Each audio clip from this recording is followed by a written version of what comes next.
আমি মানুষ হিসেবে আমাকে স্বীকৃতি দিবেন, এটা হচ্ছে আমার বড় চাওয়া। আর আমার মতো যারা আছে তাদেরকে মানুষ হিসেবে গণ্য করেন আপনারা, ভিন্ন ধরনের কিছু গণ্য করা দরকার মনে হয় না।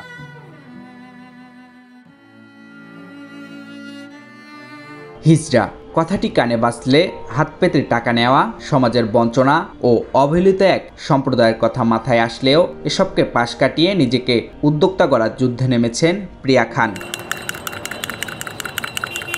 জীবনের 24টি বছর ঢাকা বিশ্ববিদ্যালয় এলাকাসহ বিভিন্ন স্থানে মানুষের থেকে টাকা সংগ্রহ করে জীবিকা টানলেও এখন চা বিক্রি করে নিজের পরিচয় খুঁজতে চান তিনি। আমি প্রিয়া খান, আমি শাহবাগ থানার হিজড়া সদস্য, মুক্তা হিজড়া আমার গুরু হয়। আমি দীর্ঘদিন এই ভার্সিটিতে আছি, দীর্ঘ 24 বছর হয়ে গেছে। এখানে আমি কালেকশন করে বেড়াতাম। 2016 সাল থেকে একটা উদ্যোগ ছিল আমার, যে ব্যতীত ধর্মের মানুষের এতদিন ধরে শিক্ষিত মানুষের চলাফেরা করে নিজেকে যদি না বদলাতে পারে তাহলে বদলাবো কাকে। তো সেই চিন্তাধারা থেকে আমার চিন্তা ভাবনা ছিল এখানে কিছু একটা করে খাবো। চলতি বছর সেপ্টেম্বর মাসে ঢাকা বিশ্ববিদ্যালয় টিএসসিতে চায়ের দোকান নিয়ে বসেন প্রিয়া। সৎ পথে উপার্জনের ইচ্ছে থেকেই ব্যবসার উদ্যোগ। সেখানে নিজেকে স্বাবলম্বী হওয়ার পাশাপাশি কর্মসংস্থানেরও সৃষ্টি হয়েছে দুইজনের। মাধ্যমিক ও উচ্চ মাধ্যমিক শেষে একটি চাকরি হয়েছিল প্রিয়ার, তবে হিজড়া সম্প্রদায়ের হওয়ায় সে চাকরি হারান তিনি। যদিও আক্ষেপ নেই অদম্য প্রিয়ার, তবে চান মানুষ হিসাবে স্বীকৃতি। আমার কমিউনিটি কেউ আমাকে সহযোগিতা এভাবে করেনি। আমার এক বোন আছে, তো যখন আমি শুনলাম আমাকে ডাক দিয়ে বললো যে আপনি একটা দোকান কালকে বসাবেন, তো আমার কাছে 5,000 টাকা ছিল।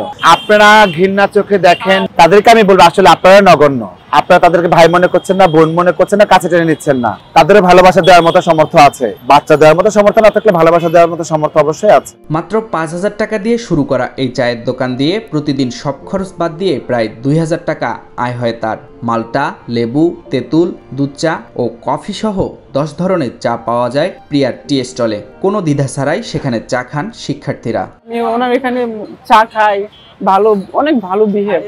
উনি যেমন স্মার্ট, মানুষের ব্যবহার দিকে অনেক আন্তরিক। থার্ড জেন্ডার আমরা যেটা হিসাবে আর কি সমাজের চোখে দেখি, ওনারা হয়তো বা চাঁদা নেয় কিংবা আমাদের সাথে অনেক খারাপ আচরণ করে, কিন্তু উনি এর থেকে একটু ব্যতিক্রম। উনি লোকটা মানে অন্যদের থেকে আলাদা।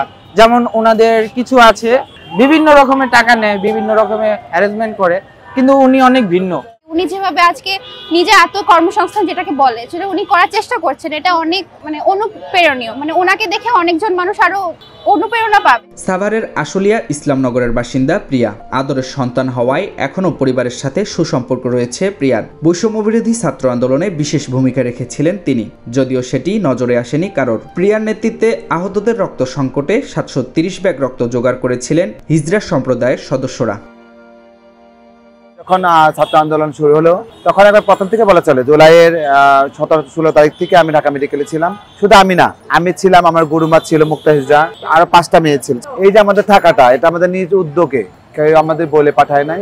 ঢাকা ইউনিভার্সিটিতে কালেকশন করে বেড়াই। ঢাকা ইউনিভার্সিটি ভাই বোনের বিপদ মানে আমাদের বিপদ মনে করেছি আমরা, সেই উদ্যোগে ছিলাম। যখন ছাত্র আন্দোলন ছিল তখন আমি ওখানে 730 ব্যাগ ব্লাডের ব্যবস্থা করে দিয়েছিলাম। শুধু আমি না, আমরা, আমি বললে ভুল হবে। মারুফ হোসেন, বার্তা 24, ঢাকা।